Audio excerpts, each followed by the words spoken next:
Hey, and welcome to the highlights of episode number 237 with Chase Jarvis. Some of my favorite parts of this episode were when he shares with us why everyone is creative, why we need to express ourselves creatively, and what that does for our overall health and happiness. And I also loved it when he shares where we can begin with expressing ourselves creatively, because I know a lot of people may feel stuck with that, but he gives us the tools in this episode. And he also gives us so much more inspiration, knowledge, and wisdom in the full episode. So to listen to the full podcast and get all the info in the show notes, head on over to melissaambrosini.com/237 right now. Chase, welcome to the show. I'm so excited to have you here today. But for those that might not have heard much about you, can you tell us your story and how you got to where you are today doing the work that you now do? Like, how did this all unfold for you? I think I had a very traditional experience as a young person. Growing up, I was an only child, born and raised in Seattle, up in the northwest corner of the States. Definitely born white, male in the 1970s in the United States. And I think, relatively speaking, that's a lot of privilege on a global scale, but also middle or lower middle class. And I remember very early on being wildly creative and passionate about it. I would perform magic tricks for my friends, and we were largely identity free at that point when we were really young. I had a comic strip that I loved to draw and share with my friends. And then in second grade, I remember my second grade teacher, Miss Kelly, telling me that telling my mom, rather, at a parent-student conference, that I wasn't supposed to hear this, but I overheard her say that I was so much better at sports than I was at art. And this is shortly after just making a film with my friends where we washed cars in order to save up enough money to buy film. And we borrowed a Super 8 camera. And, we were basically kids following little dreams and imitating what we'd seen our parents and on cartoons and television and film. And I thought it was everything. I thought it was incredible. We actually made money on this film. We screened it in the neighborhood. And so this childhood experience came, it took like a 90-degree turn in second grade when my teacher, I overheard her tell my mom that I was more athletic than I was creative. And as young people, or as just humans in general, because we're social animals, I did what we all are trained to do, or what our biology tells us to do as social animals. And that's that we should just fit in. And so I ran to the thing that the adults in my life that I respected guided me towards, which was away from creativity and towards something that was practical, air quotes there. And it served me really well. I can't say I had a horrible childhood. I flirted with my creativity every once in a while, but was busy taking instructions from all the inputs that we have as we grow up. Our parents, our peers, our school counselors, people that we love and that love us back, and they tell us what we should do and how we should do it. And by and large, we take them at face value and we pursue those things. And those usually are around who we spend our time with and what career we should choose and what our interests are. We of course have some free will. And I'm also baking in and acknowledging here that, even the relative privilege that I come from, it still didn't sit all that well with me. And it didn't create this amazing, I feel like I had a fine childhood. It was great. I was not, I was safe, which is more than a lot could say. But there's a gap between what I felt I was supposed to be doing and what I was doing. And I questioned that gap. And it was through a series of reasonably traumatic events, the death of some people that were close to me and some experiences of my own, where I finally realized that one of the things that was missing in my life wasn't just creativity, but it was agency over what it was that I was doing and how I was supposed to spend my time on this planet. And without going too much more into detail, I started pulling on that thread. And what I realized is that was where the best stuff in life was, that I had the answers of what I was supposed to be doing and who I was inside of me already.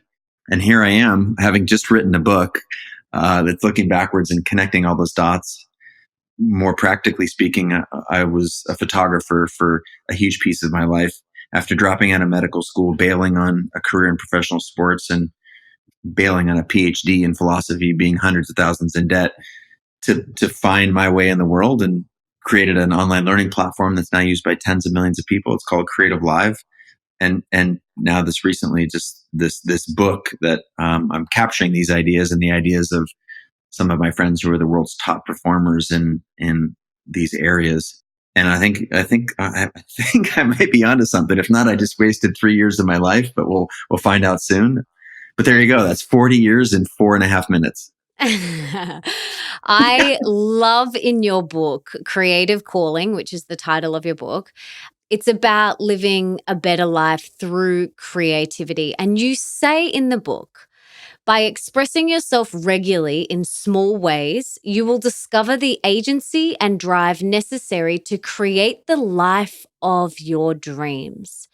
So, how is that so? And what would you say to the people that are listening that are like, no, Chase, you said everyone is creative. No, I don't have a creative bone in my body. No, I don't. So can you talk to that? Yeah, sure. I can unpack both those. We'll start with the people who don't think that they're creative. You've already created 100 things today, maybe 1,000. If you've taken a picture in the last 48 hours, even if it's to remember where you were parked or a picture of a receipt, you're creating something. You're putting two things together that used to not be together. That's a creative act. And when we've been culturally programmed to think that creativity equals art, and then there are people who are good at art and there are people who are not good at art or good at painting, or we've given creativity a misidentity, when creativity is really this foundational power that we have as humans. And it underpins everything we do. It's what differentiates us from all the other species on the planet. So you start to put your arms around a bigger vision for creativity, and then it starts to make sense. You're like, wait a minute, okay, sure, I'm creative, but that's not really what. No. That's creativity. Now, when you realize that you have that nugget, even though it's been, you've been programmed to think otherwise, you start paying attention to that. You start to realize that, wait a minute, all these little acts, making my family dinner, even creating a family, like these are all opportunities to express yourself and to connect with yourself and the world around you. And once you start to become aware and you put that awareness to use, just creating small things on a daily basis or being aware of the things you're already doing as creative acts, I think you're about to experience something powerful if you truly can pay attention to it. Because on the other side of seeing yourself as a creative person, the world opens up in a way that you haven't experienced yet. So basically, what is creativity then? Like, is it just anything that, what is your definition? What's your definition of creativity? It's putting two or more new things together in ways that you didn't otherwise before then think of, that have some usefulness. And essentially there's intention behind it. Like, you can do it mindlessly, but if you decide to pay attention, then it has this, if you can change the outcome by putting 2 bananas instead of 1, or taking 10 pictures of your nephew instead of 0, then you're actually putting something new, or you're creating something that didn't exist. It's very, very simple. And I think that's part of, as you said, the definition, people stumble over it. And I'm not trying to rewrite pop culture here, but I am trying to help people understand that the same muscles that you use to take a picture of your nephew, or the same ones that you decide to make a meal or build a family or build a business or write code or sew, those are the same exact muscles that you use to make decisions and to create opportunity for yourself in life. It's just creativity at a different scale. Mm. And you say creativity is as essential to health and well-being as exercise and nutrition and mindfulness and meditation. And I agree with you, because I know for me, when I suppress my creativity, there's like this burning desire within me, and I don't feel like I'm fully expressing myself. So why is that? Like, why is it as essential to our health and well-being as exercise and nutrition and mindfulness? Well, I think it's so fundamental. It's almost so fundamental that we haven't acknowledged it as a culture. We've likened creativity, as we said earlier, or I said earlier, we've likened it to art. And of course, art is a subset of creativity. But when you think about it in that expanded definition that I was offering earlier, that, okay, this starts to make sense to me. And in the same way that when we tap into that part of ourselves, we get this joy and abundance, and that's just this innate joy and exploration and creativity. If you believe that and you've seen it with your own eyes, then the opposite is also true, right? Ignoring that creativity is toxic. And I think a lot of people, maybe who are listening, are like, wait a minute, I do have this calling inside of me, and there is a gap between the life that I'm living and the one that I aspire to. And when you start to realize that is this sort of dangerous, unused creativity sort of festering in us, and if we start to flip the script and take action against those things that we see for ourselves, what happens? We automatically have this sort of sense of agency and energy. And if you're not supposed to be pursuing your dreams and like creating impact and living in the life that you love, why are you here? Mm. Oh, totally. What do you think the consequences are, or what's the price that we pay if we suppress this creativity? Choosing creativity is ultimately it's refusing to betray yourself. Mm. So again, if you flip that to the positive, it's by pursuing these things in your life, you're refusing to betray yourself. And that's the number one regret of people on their deathbed. Is Mm. number one, not like number 5 or 10 or 26. Number one is they lived the life that other people wanted for them rather than their own. Mm. And that is a pretty heavy price to pay. Mm. The shoulds and the oughts, that they never go away. They change as we get older, Mm. but it's something we have to fight for, our autonomy and the opportunity that we have in this one trip that we get, And to me, that's a reason enough to write the book, and certainly reason enough to pay attention to this. What your school teachers say to you, whether it's primary school or high school, we don't forget it. Hmm. And it is so powerful, those little things that they say, and they might just be passing comments. But if you are Yeah. listening to this and you are a school teacher, like, please be really mindful of your dialogue because, yeah, there's some things that I carried around for years that people had said to me about, yeah, you're not creative, or you're not a sporty type. Like, I was a dancer, so it's like, oh, you're not a sporty type. But in actual fact, I loved sport. I loved it, but I had this, oh, well, I'm a dancer, so I don't play sport. Just things like that. And I'm like, that's just ridiculous. So I think it's really important that we be mindful of our words, not only to Yeah. others, but to ourselves as well, because then what we tell ourselves is just so important. Yeah. Words matter. Oh, yeah. Words matter, right? And there's a huge piece in the book, not in a heavy way, but in a really, I think, accessible way, that mindset is so powerful. It really is. If you are what you think. And if you are letting other people write that script or the dialogue that you're saying to yourself rather than learning to write it again, and we're going against our biology, right? Our biology is meant to keep us alive, not happy. So it's telling you that, we used to have to fear saber-toothed tigers. And now, like, the thought of hitting send on that email, of telling someone how you feel, or hitting post on that Instagram post, we mistake that for the saber-toothed tiger. Our biology does. Mm. But that's just fiction, right? We've got this biological system that's trying to keep us safe rather than happy. And ultimately, sort of human connection and happiness comes from taking risks. That's where the best stuff is, on the other side of fear. So, folks at home who are listening to this, that this might be resonating. It's like, don't beat yourself up over it, but it's time to start taking action. And the way you take action, believe it or not, is just by awareness of your own agency and creativity, and starting to create in small daily ways. It becomes a huge unlock. Yes. So for someone listening who's like, okay, we're all creative, and I'm keen to start. I understand that it's an important piece of me being here on this earth. Where do I start? Like, literally, where do I begin? Hmm. I think the best way to forge a path forward is to start by looking backwards, because we've all had these moments, creative moments in our past that were fun.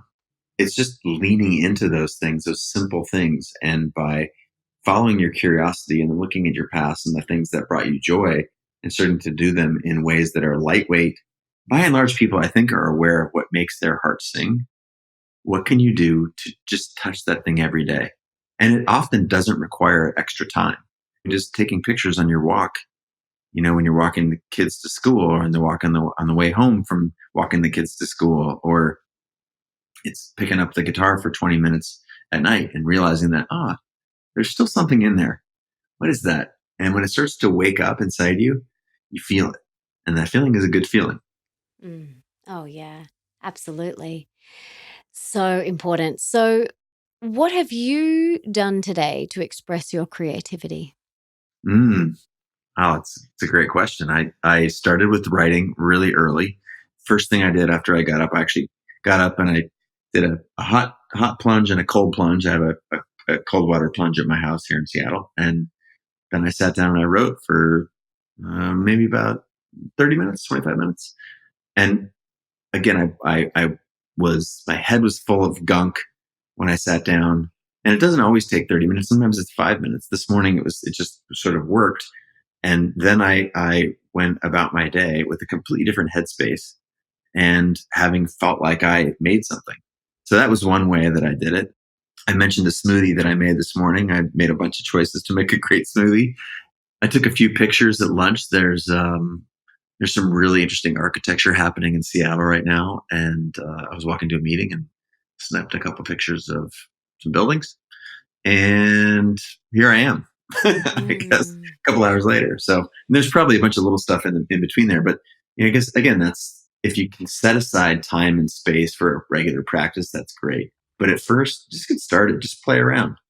Totally. And when you put it like that, it's almost like a fun little game to play with yourself. It's like, well, how can I make doing the dishes more creative? And, Sure. maybe I put a song on and in between I do some twirls, going Yeah. back to the dish. Like, it's almost like this fun little game that you can play with yourself every day. Where can you inject more creativity into everything you do? How can you bring some creativity to folding the clothes, to hanging out the clothes, to cleaning the house, just so many opportunities. And I think for me, this has really inspired me to think like that from now on because, society has put this box of what creativity looks like, but you're so right. It can be anything. It can be how you make your green smoothie in the morning. So I love that. And thank you for shining some light on that and shifting our perspective on that. It's awesome. Thank you. I think that's part of what, at least I look at my job as an artist to do that, to slow down enough to realize that this is happening. Like, make no mistake, what we're doing right now, this interaction is creative, right? We're sort of playing with words and trying to express ourselves. And whether it's an omelet with chives, photos of the sunset, we are engaging creativity. And then on the flip side, when we deny our creativity, life lacks a certain richness. And it's very easy to me. I think there may be somebody who's listening right now. It's like, okay, I buy this, but what is it all for? Remember, all this small creativity with a small c, it helps you it reminds you on a daily basis that this creativity is a habit. This is a muscle. And when you start to develop this muscle, every person that you've ever admired, their life, whatever part of it that you admire, was created. It didn't just happen. It happened through effort and application of effort and intention. And it's the same muscles. I'm not saying find your heart, because I know you have a heart. I just want you to acknowledge it and unleash it. And the same is true with your creativity. I'm not saying see if you have some creativity. No. I know you have it. It's about discovering it, rediscovering it, and mastering your ability to unleash it. And it just so happens if you do that, then you succeed in work and life.